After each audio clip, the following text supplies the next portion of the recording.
मेरा नाम दिशा है। मैं जो भी कपड़े खरीद कर लाती थी तो उन्हें मेरा पति फाड़ देता था और फिर मुझसे रिक्वेस्ट करता कि तुम यही कपड़े पहनकर मेरे पापा के साथ चली जाओ और कुछ देर बाद ही वापस आ जाना। मुझे नहीं पता होता था कि मेरे ससुर मुझे कहाँ लेकर जाते हैं। एक दिन मैं अपने पति की बात आसानी से मान गई और जाने के लिए तैयार हो गई, लेकिन जब मेरे ससुर मुझे अपने साथ लेकर जाते तो वो मेरी आंखों पर पट्टी बांध दिया करते थे और सख्ती से मुझे मना कर देते थे कि अपनी आंखों को खोलकर बिल्कुल भी मत देखना और ना ही इस पट्टी को हटाना। अगर तुमने ऐसा किया तो तुम्हारा पति तुम्हें तलाक देकर घर से निकाल देगा। मैं अपने पति से बहुत प्यार करती थी, इसलिए अपने ससुर और पति के कहने को मैं मान लिया करती थी। अब हर दिन मेरे ससुर और मेरे पति मेरी आंखों पर कपड़ा बांधकर मुझे अपने साथ किसी अनजान जगह पर ले जाते थे, जहां पर मुझे कुछ अजीब सा शोर सुनाई देता था। एक दिन मैंने अपने पति से छुपकर अपने आंखों पर बंधी पट्टी में छोटे छोटे छेद कर लिए और फिर उस पट्टी को बांधकर मैं अपने ससुर के साथ चली गई। लेकिन जैसे ही मैं उस जगह पर पहुंची तो मेरे पैरों तले से जमीन निकल गई, क्योंकि वहां पर तो बहुत सारे आदमी। मेरी शादी मनीष के साथ 2 महीने पहले ही हुई थी। हम दोनों की जिंदगी बहुत अच्छी गुजर रही थी। मनीष से मेरी शादी मेरी मर्जी के मुताबिक ही हुई थी। हालांकि मनीष मुझसे शादी नहीं करना चाहता था। वो मुझसे शादी क्यों नहीं करना चाहता था ये तो मैं समझ नहीं पाई थी। मनीष मेरा क्लासमेट था। हम दोनों एक दूसरे को बहुत पसंद करते थे। मैं जानती थी कि वो भी मुझे पसंद करता है, तो जाहिर सी बात है कि पसंद करने वाला इंसान शादी भी करना चाहता है। लेकिन मनीष ने कभी मुझे शादी के लिए प्रपोज ही नहीं किया था। वो सिर्फ ये कहता था कि मैं तुम्हें पसंद करता हूँ और तुम्हें अपना एक अच्छा दोस्त मानता हूँ, बाकी मैं तुमसे शादी नहीं कर सकता। मेरे समझ में नहीं आता था कि वो इस तरह की बातें क्यों करता है। मैं दिल ही दिल में उसको बहुत प्यार करने लगी थी। मेरे दिल में मनीष के लिए बहुत सारी फीलिंग्स जाग उठी थी। एक दिन जब मैं कॉलेज से घर आई तो मैंने देखा कि मुझे देखने के लिए लड़के वाले आए हुए थे। मुझे जब ये बात पता चली तो मेरे होश उड़ गए, क्योंकि मैं उस लड़के से शादी नहीं करना चाहती थी। मेरी मोहब्बत तो मनीष से ही जुड़ी हुई थी, इसीलिए मैं सिर्फ उसके साथ ही अपनी जिंदगी गुजारना चाहती थी। मैंने उन लोगों के जाते ही मनीष को कॉल की और उसे सब कुछ बता दिया। मनीष ने कहा कि तो इसमें परेशान होने वाली क्या बात है, तुम अपने पेरेंट्स के कहने के मुताबिक शादी कर लो, वो लोग तुम्हारा भला ही सोचेंगे। मैंने मनीष से कहा, मेरा भला और बुरा सब कुछ अब तुम्हारे ही साथ है।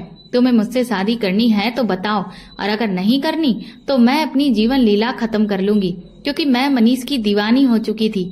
मनीष मेरी इस बात से डर गया और उसने कहा कि तुम ऐसा वैसा कोई भी कदम नहीं उठाओगी।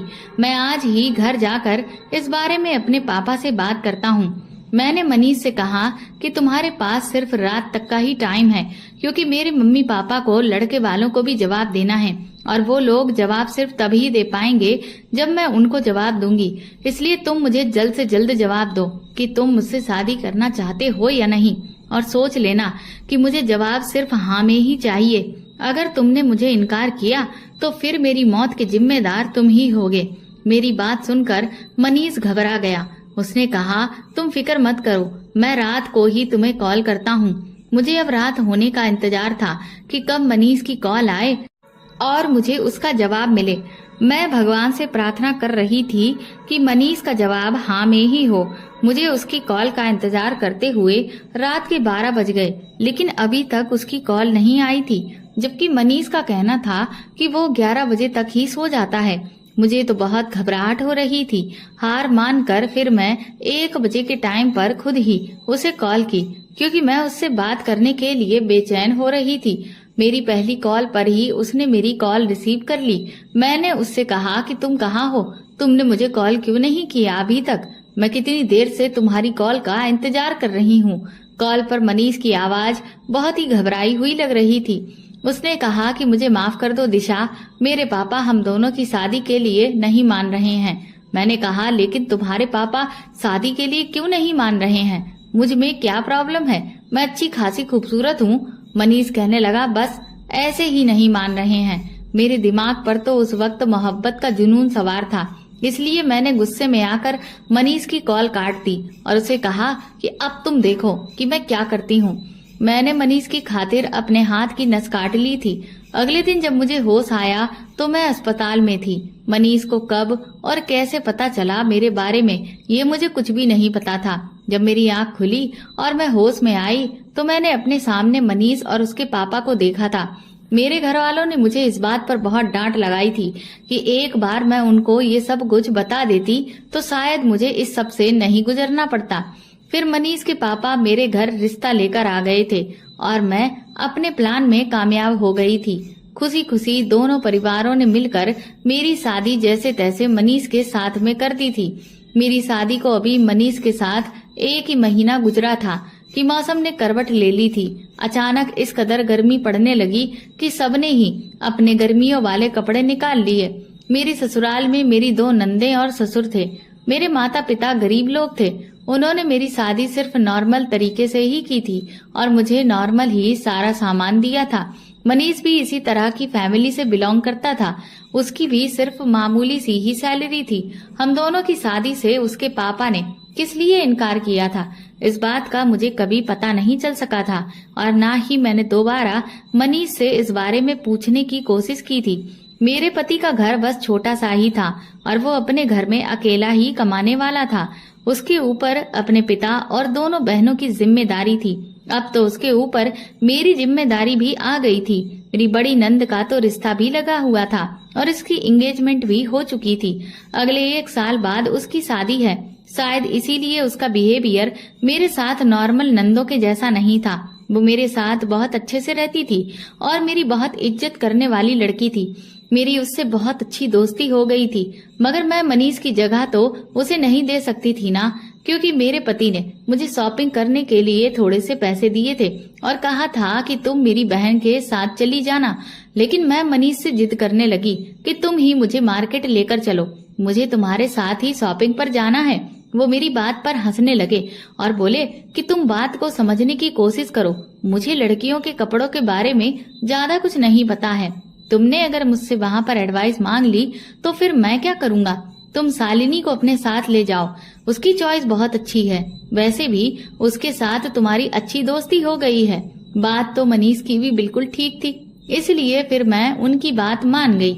लेकिन उनसे प्रॉमिस लेना नहीं भूली कि वो मुझे रात का डिनर बाहर ही करवाएंगे।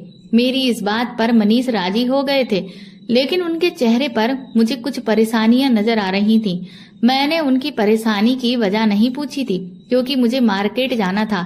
इसलिए मैंने अपनी ननद शालिनी को साथ लिया और मैं उसके साथ मार्केट शॉपिंग करने के लिए चली गई थी। मेरे पति ने मुझे 2 सूट लाने के लिए पैसे दिए थे। मैंने 2 ही सूट ले लिए थे। मैंने अपनी ननद को खुश करने के लिए उसे इयररिंग्स दिलवा दिए थे। वो भी उन इयररिंग्स को लेकर बहुत खुश हो गई थी, क्योंकि मेरे पास इतने पैसे नहीं बचे थे कि मैं अपनी ननद को भी कपड़े दिलवा सकती। वो मुझसे बहुत इम्प्रेस हुई थी।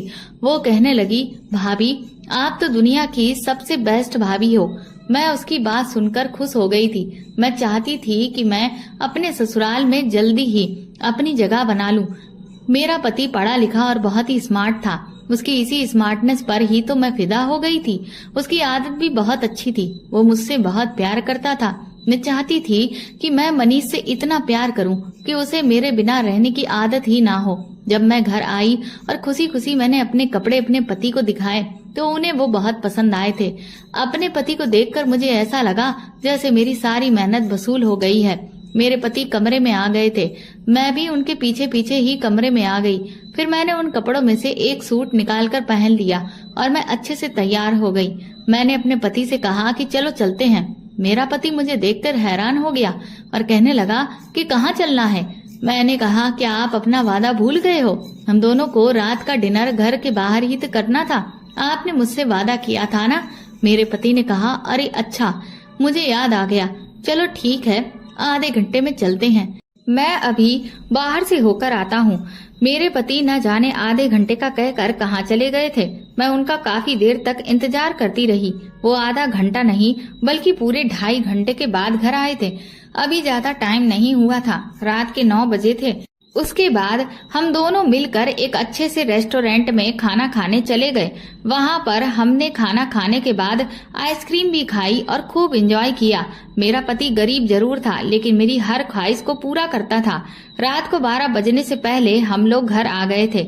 मैंने अपने नए कपड़े उतार दिए और उसके बाद मैंने पुराने कपड़े पहन लिए। लेकिन अगले दिन जब मैं अपने नए कपड़े बाथरूम में लेने के लिए गई तो ये देखकर मेरे पैरों तले से जमीन निकल गई थी कि मेरे जितने भी नए कपड़े जो मैं कल लेकर आई थी वो कैंची से कटे थे। उसमें जगह जगह कट के निशान लगे थे।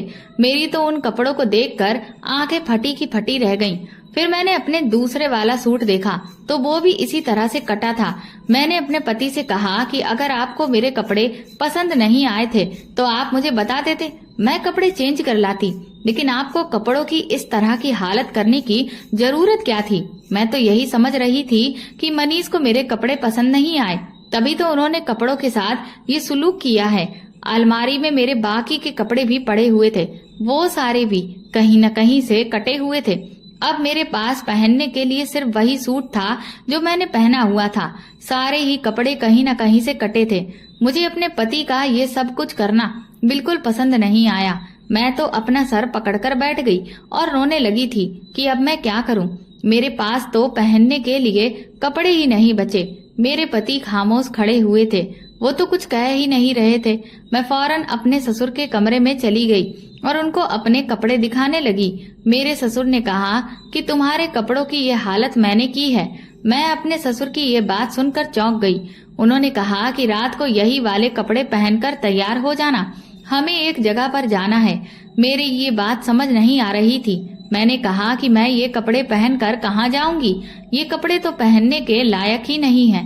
और आपने मेरे कपड़ों की ये हालत क्यों की है? आपको पता है कि इनमें से कोई भी कपड़ा अब पहनने के लिए नहीं बचा है। मुझे तो ये समझ नहीं आ रहा था कि मेरे ससुर मेरे कपड़ों को आखिर ऐसे हाथ कैसे लगा सकते थे। मैं तो उनकी बहू थी ना, पर फिर भी उन्होंने ये सब कुछ किया। मेरे ससुर मुझसे कहने लगे कि मैं अभी थोड़ा बिजी हूँ और इस बारे में मैं तुमसे बाद में बात करूंगा। मैं रोती हुई अपने कमरे में आ गई। जैसे ही कमरे में आई तो मेरा पति कमरे में मौजूद ही नहीं था, वो भी घर से बाहर चला गया था। मेरी तो कुछ समझ में ही नहीं आ रहा था कि इस घर में आखिर हो क्या रहा है। मैं सारा दिन अपने कपड़ों की वजह से परेशान रही और रोती रही। मैंने टेंशन की वजह से खाना भी नहीं खाया और ना ही मेरे पति ने दोपहर का खाना खाया था। वो तो घर से जब से गए थे घर के अंदर दोबारा आए ही नहीं। इसी तरह से शाम का टाइम था। मेरे ससुर जल्दी से मेरे कमरे में आए और बोले, ये कपड़े पहन लो, उठो जल्दी करो, हमें कहीं जाना है। मैंने तुम्हें सुबह बताया था ना। मैंने अपने ससुर से कहा कि ये आप मुझसे किस तरह का मजाक कर रहे हैं? ये कटे फटे कपड़े पहनकर मैं कहाँ जाऊंगी? मैं इस तरह के कपड़े नहीं पहन सकती। उन्होंने जल्दी से कटा फटा सूट निकालकर मेरे हाथ पर रखा और कहने लगे, जल्दी से कपड़े पहनो, जैसा मैं कह रहा हूँ वही करो। मैं अपने ससुर के चेहरे को देखती रह गई थी। मुझे तो यकीन नहीं आ रहा था कि वो मुझसे ऐसे कैसे बात कर रहे थे। मैं बड़ी हैरानी और अफसोस के साथ अपने ससुर से कहने लगी, पापा जी, मैं ये कपड़े कैसे पहनूंगी? मेरी इस बात पर वो एकदम ही गुस्से में आ गए और कहने लगे, तुम्हें मेरी बात एक बार में समझ में नहीं आती? ये सब मैं नहीं जानता, बस तुमसे जैसा कह रहा हूँ वैसा ही करो। मैं तुम्हारा बाहर इंतजार कर रहा हूँ। तुम्हारे पास सिर्फ 5 मिनट हैं। इन कपड़ों को पहनकर जल्दी से तैयार हो जाओ और बाहर आओ, नहीं तो मुझसे बुरा कोई नहीं होगा। अपने ससुर का गुस्सा देखकर मैं मजबूर हो गई और उन कपड़ों को बाथरूम में पहनने के लिए चली गई। मैं बुरी तरह से रोने लग गई थी कि मेरे साथ ये सब कुछ क्या हो रहा है। शादी के 1 महीने के बाद ही मुझसे मेरी खुशियां छीन ली गई थी। मैं अपने ससुर के डर से जल्दी से वो कपड़े पहनकर बाहर आ गई। जब मैं बाहर आई तो ये देखकर हैरान थी कि मेरा पति भी वहाँ खड़ा था। मैंने अपने पति को रोती हुई नजरों से देखा और उनसे शिकायत करने जैसा चेहरा बना लिया। वो मेरी बात को समझ गए थे। उन्होंने कुछ भी नहीं कहा और खामोश खड़े रहे। मुझे देखकर मेरे ससुर मुस्कुराने लगे जबकि मैं रोती चली जा रही थी। मेरे ससुर ने मेरे पति से कहा, मनीष जाओ पट्टी लेकर आओ। मेरे समझ में नहीं आया कि वो किस पट्टी की बात कर रहे हैं। पहले तो मेरे पति ने उन्हें सिर हिलाकर इनकार किया, लेकिन फिर जब मेरे ससुर ने उन्हें गुस्से से घूर कर देखा तो वो काले रंग की एक पट्टी लेकर आ गए।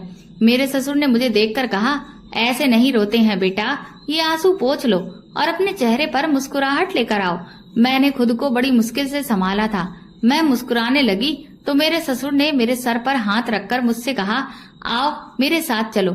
फिर बाहर आंगन में जाते ही मेरे ससुर ने मेरे पति से कहा कि ये पट्टी वो मेरी आंखों पर बांधे। मैंने तुरंत ही कहा कि आप ये काले रंग की पट्टी मेरी आंखों पर क्यों बंधवा रहे हो। मेरे ससुर ने मेरी बात का कोई जवाब नहीं दिया। फिर मेरे ससुर मुझसे बोले, बहू तुम्हें ये पट्टी हरगिज नहीं खोलनी है। अगर तुमने पट्टी खोलने की कोशिश की तो फिर तुम्हारा पति तुम्हें तलाक देकर घर से निकाल देगा। अपने ससुर के मुंह से ये बात सुनकर मैं हैरान रह गई थी और फिर इस काम को मैं मजबूरी में करने के लिए तैयार हो गई थी, क्योंकि मैंने अपने पति को पाने के लिए न जाने कितनी परेशानियां झेली थी। मेरे ससुर जो कि हमारी शादी के लिए मान नहीं रहे थे, तो इसीलिए अब मुझे अपने ससुर का हर कहना मानना पड़ रहा था। मेरा दिल बुरी तरह से मजबूर होकर रह गया था। मुझे कुछ भी तो अच्छा नहीं लग रहा था। फिर ये कपड़े हर तरफ से कटे फटे थे, कई जगह पर तो छेद हो रहे थे। मैं ऐसे कपड़ों में कैसे घर से बाहर निकल सकती थी, लेकिन अपने ससुर का हुक्म मानना मेरी बहुत बड़ी मजबूरी बन चुकी थी। मैंने भगवान का नाम लिया और जाने के लिए तैयार हो गई। मेरे ससुर मुझे पैदल ही कहीं पर लेकर जा रहे थे। वो ठीक मेरे पीछे ही चल रहे थे और मेरे पति मेरा हाथ पकड़े हुए थे, क्योंकि मेरी आंखों पर तो पट्टी बंधी थी। मुझे कुछ दिखाई नहीं दे रहा था। हम लोग काफी दूर तक चलकर आ गए थे। थोड़ी देर बाद मुझे कुछ एहसास सा होने लगा, जैसे मेरे आसपास बहुत सारे लोग हैं। मैं महसूस कर सकती थी कि मैं किसी भीड़ वाली जगह पर खड़ी हुई हूँ। थोड़ी देर के बाद मेरे ससुर ने मुझे बैठने के लिए कहा। उसके बाद मैं एक जगह पर बैठ गई, क्योंकि पैदल चलते चलते मेरी हालत खराब हो गई थी। ना जाने मेरे ससुर मुझे किस नर्क में लेकर आ गए थे। उसके आधा घंटा बाद मेरे ससुर ने मुझे फिर से पैदल चलने के लिए कहा और फिर हम दूसरी जगह पर आ गए। इस जगह पर भी चारों तरफ मेरे कानों में शोर ही शोर पड़ रहा था।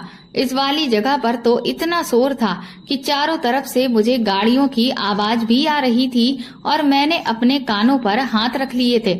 मेरे ससुर ने मुझसे कहा कि तुम्हें बोलना नहीं है, इसीलिए उनके कहने के मुताबिक मैंने अपनी आवाज को बंद ही रखा था। यहाँ पर भी मेरे ससुर ने मुझे जमीन पर बैठने के लिए कहा तो मैं बैठ गई थी। मेरी तो कुछ भी समझ में नहीं आ रहा था कि मेरे ससुर ने मुझे ऐसी भीड़ वाली जगह पर क्यों बैठा दिया है। बीच बीच में मुझे ट्रैफिक की भी आवाज आ रही थी, जिससे मैंने अंदाजा लगा लिया था कि आसपास से गाड़ियां गुजर रही हैं। गाड़ियां तो सड़क या गलियों में होती हैं। इसका मतलब मेरे ससुर मुझे कहीं खुली जगह पर लेकर आ गए थे। मुझे पक्का यकीन था कि मेरे साथ जो भी हो रहा है अच्छा नहीं हो रहा, मगर मैं क्या करती। मैं मजबूर हो गई थी। हम वहाँ पर 1-2 घंटा गुजार कर वापस चलने लगे थे। मैंने आवाजों को पहचानने की कोशिश की थी ताकि मुझे पता चल सके कि मैं किस जगह पर आई हूँ, मगर मैं नाकाम रही थी। लेकिन ये तो पक्का था कि ये कोई रास्ता था। मैं जब घर पहुंची तो मेरे ससुर ने मेरी आंखों से पट्टी हटवा दी थी और फिर मुझे मेरे कमरे में जाने के लिए कह दिया। मैं जैसे ही अपने कमरे में आई तो मैंने देखा कि मेरे पति अपना सिर झुकाए हुए मेरे पीछे ही चले आ रहे थे। मैं बहुत ज्यादा थकी थी, इसलिए बेड पर जाकर चुपचाप लेट गई। मैंने अपने पति से कोई बात नहीं की थी, क्योंकि मैं उससे बहुत ज्यादा नाराज थी। उसने मेरे देखते ही देखते मेरी टांगे दबाना शुरू कर दी। मैं उसके ऐसे बिहेवियर से बहुत परेशान हो चुकी थी। मैंने अपने पति को पैर दबाने से मना किया, क्योंकि मेरे पैरों में बहुत ज्यादा दर्द हो रहा था। पैर दबाने से मुझे कुछ सुकून मिल गया था।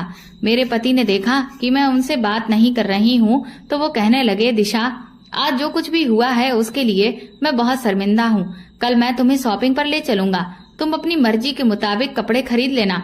मैं पैर जल्दी से पीछे किए और कहने लगी, ताकि आपके पापा फिर से मेरे कपड़ों को काट दें। मेरी बात पर मेरे पति ने अपना सिर झुका लिया और कहने लगे, दिशा तुम आराम करो, तुम्हें आराम की बहुत जरूरत है। लाओ अपने पैर इधर करो, मैं दबा देता हूँ। मैंने कहा, मुझे तुम्हारी तसल्ली की कोई जरूरत नहीं। मैं इस टाइम अपने पति से कोई बात नहीं करना चाहती थी, ना ही उसका चेहरा देखना चाहती थी, क्योंकि मुझे सबसे ज्यादा गुस्सा तो मनीष पर ही आ रहा था। उसके पापा कुछ भी कर रहे थे, वो कुछ भी नहीं बोला और खामोशी से उनका कहना मानता रहा। इसीलिए मैंने अपनी आंखें बंद कर ली और मैं सो गई। मैं बहुत ज्यादा थकी थी, इसलिए जल्दी ही मुझे नींद आ गई थी। 1 घंटे के बाद ही मेरी नींद खुल गई, क्योंकि मैंने खाना नहीं खाया था। मुझे भूख लग रही थी। इन लोगों ने मेरी नींद और चैन तो छीन लिया था, लेकिन मुझे क्या पता था कि अभी तो ये बस शुरुआत है, आगे तो अभी और बहुत मुश्किल वक्त आना है। अगले दिन मनीष ने अपने ऑफिस की छुट्टी कर ली और वो जबरदस्ती मुझे मार्केट लेकर गया। मैं वहाँ पर एक जगह आराम से बैठी रही थी। मैंने किसी भी तरह का कोई रिएक्ट नहीं किया। मेरे पति ने खुद ही अपनी पसंद के मुझे 2 सूट दिलवा दिए थे। मैं शॉपिंग करके घर आ गई। मेरा पति घर से बाहर चला गया। उन्होंने मुझे कहा कि तुम आराम करो, मैं अपने एक दोस्त से मिलकर आता हूँ। मेरे ससुर ने मुझे अपने कमरे में बुला लिया और उन्होंने मुझसे बड़े प्यार से पूछा कि कहाँ गई थी तुम अपने पति के साथ। तो मैंने उन्हें बताया कि मैं मनीष के साथ शॉपिंग करने गई थी। थोड़ी देर बातचीत करने के बाद उन्होंने मुझे बताया कि बहू, तुम्हें पता है, मनीष के तो बहुत ही बड़े बड़े घरों से रिश्ते आ रहे थे, लेकिन उसने तुम्हारी खातिर सिर्फ तुमसे ही शादी की। मेरे बेटे के पीछे तो बहुत सारी लड़कियां पागल थीं, क्योंकि वो देखने में है ही इतना स्मार्ट और सुशील, मगर मेरे बेटे ने तो तुमसे शादी करने के लिए जिद ही ठान ली थी। अब तुमने खुद को खत्म करने का डर दिखाया तो मेरा बेटा भी डर गया। इसीलिए मुझे अपने बेटे की मर्जी की खातिर अपना सर झुकाना पड़ा। लेकिन तुम छोटे से हादसे का बहाना बनाकर अपने ये हसीन दिन खराब मत करो। अपने पति के साथ हंसी खुशी जिंदगी गुजारो। मैं देख रहा हूँ कि तुम्हारा मूड अपने पति की तरफ से बिल्कुल भी ठीक नहीं है। वो तुमसे बहुत प्यार करता है और देखो, तुम्हारा गुस्सा ठीक करने के लिए ही तो वो तुम्हें शॉपिंग पर लेकर गया। मुझे अपने ससुर की बात ठीक लगी। मैंने सोचा कि चलो, जो हुआ सो हुआ। मुझे अपने पति के साथ अपना बिहेवियर अच्छा रखना चाहिए। मुझे मनीष को ज्यादा परेशान नहीं करना चाहिए। ये न हो कि वो मुझसे नाराज होकर कहीं और दिल लगा बैठे। उस बेचारे ने भी तो मुझसे शादी करने के लिए काफी सारे सैक्रिफाइसेस किए हैं। मैं अपने ससुर की बात सुनकर अपने कमरे में आ गई और अपने पति के आने का इंतजार करने लगी। थोड़ी देर के बाद मेरे पति भी आ गए। मैं उनके सामने काफी शर्मिंदा हो रही थी। मैंने उन्हें कहा, मनीष, मैं शर्मिंदा हूँ अपनी गलती पर। मैं भी अपना दिल साफ करने की कोशिश कर रही हूँ, मगर तुम्हें भी मुझे एक वादा करना होगा। मेरी बात सुनकर मनीष खुश हो गए थे। वो कहने लगे, हाँ हाँ बताओ, तुम हुक्म करो। मैंने मनीष से कहा कि जैसा तुम्हारे पापा ने मेरे साथ किया है, ऐसा अब कभी नहीं होना चाहिए। ये तुम्हें मुझसे वादा करना होगा। आइंदा ऐसा कभी नहीं होगा। मनीष ने सिर हिला दिया और बोले, मैं पूरी कोशिश करूंगा कि ऐसा कुछ भी ना हो जिसकी वजह से तुम्हें परेशान होना पड़े। अचानक ही उन्होंने मेरी आंखों में देखा और कहा कि दिशा, तुम्हें पता है क्या, मेरे पापा थोड़े जिद्दी और गुस्सैल हैं। मुझे उनकी बातों के आगे हार माननी पड़ जाती है, लेकिन वो दिल के बुरे नहीं हैं, वो दिल के बहुत अच्छे हैं। तभी तो उन्होंने मेरी खुशी के लिए तुम्हारे साथ मेरी शादी करवा दी थी। हालांकि हमारी शादी के लिए वो राजी नहीं हो रहे थे, पर सिर्फ अपने बेटे की खुशी के लिए वो तैयार हो गए थे। मनीष कहने लगे, मैं तुम्हें हर खुशी देने की कोशिश करूंगा। अपने पति की बात सुनकर मुझे बहुत खुशी हुई थी। मैं अपने पति की कही हुई बातें सोच सोच कर खुश हो रही थी, लेकिन उन्होंने अपने पापा की जो बात मुझे बताई थी वो मेरी समझ नहीं आई थी कि उनका इशारा अपने पापा की किस बात पर जा रहा था। फिलहाल मैंने ये सब कुछ वक्त पर छोड़ दिया था। मैं जानती थी कि वक्त के साथ साथ मुझे सब कुछ पता चल जाएगा। अपने पति के साथ काफी अच्छा टाइम स्पेंड करने के बाद मैं शाम के टाइम पर अपनी दोनों नंदों के कमरों में जाकर बैठ गई और उनके साथ में इधर उधर की बातें करने में बिजी हो गई थी। फिर मैं वापस अपने कमरे में लौट कर आई तो मैंने देखा कि मेरे नए कपड़े जो मैं कल ही लाई थी वो फिर से कटे हुए थे। इस बार तो मुझे बहुत ज्यादा गुस्सा आया। मैं तो समझ रही थी कि अब सब कुछ ठीक हो गया है, मगर ये सिर्फ मेरा ख्याल था। शाम का टाइम हो रहा था। फिर से मेरे ससुर कमरे में आए और उन्होंने कहा कि इनमें से जल्दी से एक सूट पहन लो, तैयार हो जाओ, हमें चलना है। मेरी कुछ समझ नहीं आ रहा था कि मेरे ससुर ऐसा क्यों कर रहे हैं। मैं उनके कहने के मुताबिक उनसे कोई सवाल नहीं किया और खामोशी से उन कपड़ों को पहन लिया।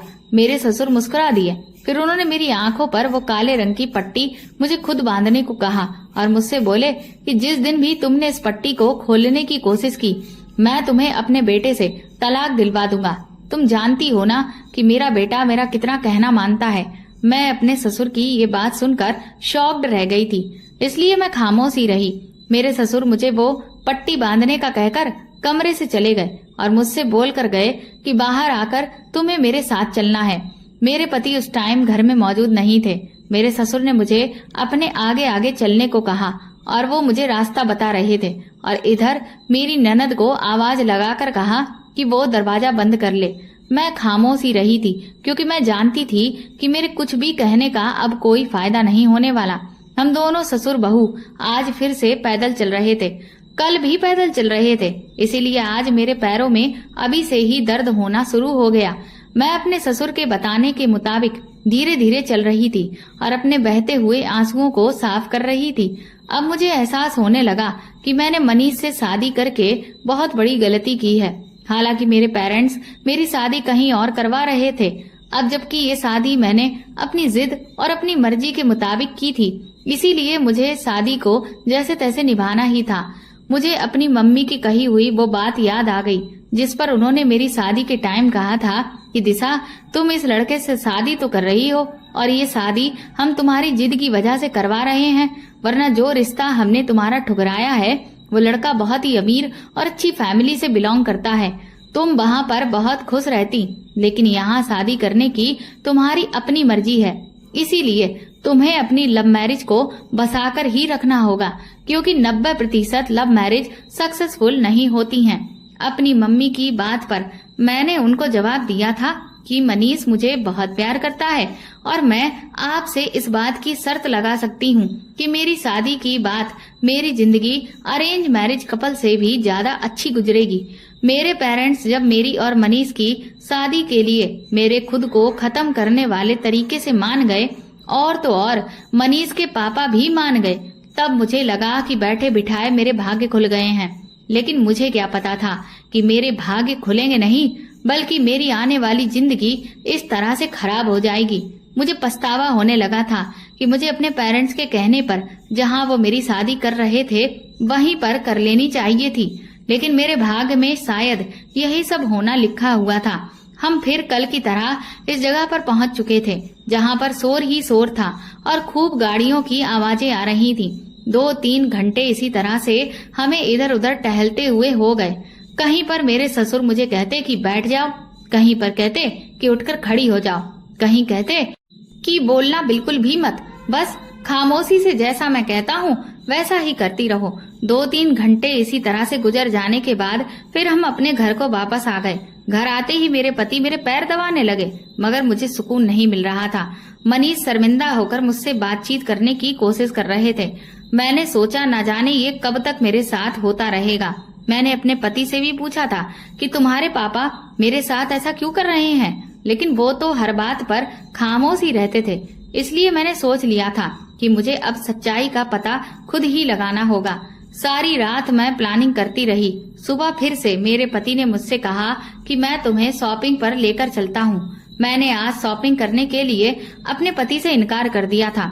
मैं अपने ससुर से कहने लगी, पापा जी, शाम को किस टाइम पर मुझे आपके साथ जाना है। मेरे ससुर आज मेरी इस बात पर मुस्कुराने लगे और कहने लगे, शाम के 5 बजे तुम बिल्कुल तैयार रहना। मैं उनकी बात सुनकर खामोश हो गई। मनीष से बातचीत करना मैंने बिल्कुल बंद कर दिया था, क्योंकि वो मुझे कुछ बताता ही नहीं था। और तो और घर में 2 नंदें थीं, उन्हें भी किसी बात की कोई खबर नहीं थी, क्योंकि मेरे ससुर अपनी बेटियों पर बहुत ज्यादा रोब दिखाते थे और अपनी बेटियों को कमरे से ज्यादा बाहर नहीं निकलने देते थे। मैं अपने कमरे में चली गई। दोपहर के टाइम पर जब मेरे पति घर आए तो उन्होंने मुझसे कहा कि चलो, अभी तुम्हारे पास टाइम है, मैं तुम्हें शॉपिंग कराने लेकर चलता हूँ। लेकिन मैं तो उनसे बात कर ही नहीं रही थी, इसलिए मैंने उनसे कह दिया कि आज मेरी तबीयत ठीक नहीं है, मुझे कहीं नहीं जाना। धीरे धीरे शाम के 5 बज गए और मैंने अपने उन्हीं फटे हुए कपड़ों में से एक सूट निकालकर पहन लिया। मैं तैयार होकर अपने कमरे से बाहर निकल ही रही थी कि मुझे अपने पति के बोलने की आवाज आई। वो अपने पापा से कह रहे थे कि पापा प्लीज आप दिशा के साथ ये सब कुछ मत करो, दिशा को आज अपने साथ लेकर मत जाओ, उसकी तबीयत ठीक नहीं है। मेरे ससुर ने रोज के मुताबिक मुझे मेरी आंखों पर पट्टी बांधने को कहा। तभी अचानक मैंने अपने ससुर से कहा कि रुकिए ससुर जी, इन चप्पलों से मेरे पैर में बहुत दर्द होता है, मैं दूसरी चप्पल पहनकर आ जाती हूँ। मेरे ससुर ने कहा, अच्छा ठीक है, लेकिन जल्दी आ जाना। मैं इस बंधी हुई पट्टी को अपने हाथ से खोलकर हाथ में पकड़कर अपने कमरे में आ गई थी। मैंने जल्दी से एक बड़ी सी सुई निकाली और पट्टी के अंदर इस तरह से छेद कर दिए ताकि कोई भी छेद किसी को दिख ना सके। मुझे सिर्फ यही फिक्र हो रही थी कि अगर ये सुराख मेरे ससुर ने देख लिया तो मेरे ससुर मुझे मेरे पति से तलाक दिलवाकर घर से निकलवा देंगे। मैंने जल्दी से अपना काम फिनिश किया। उसके बाद मैं दूसरी चप्पल पहनकर बाहर आ गई और अपने ससुर के सामने ही अपनी आंखों पर मैंने उस पट्टी को बांध लिया। उसके बाद हम फिर से पैदल चलने लगे। मैं वही फटे हुए कपड़े पहने हुए थी जो मैं हर रोज पहनकर अपने ससुर के साथ जा रही थी। हम चलते ही चले जा रहे थे। मेरे ससुर भी खामोशी से मेरे पीछे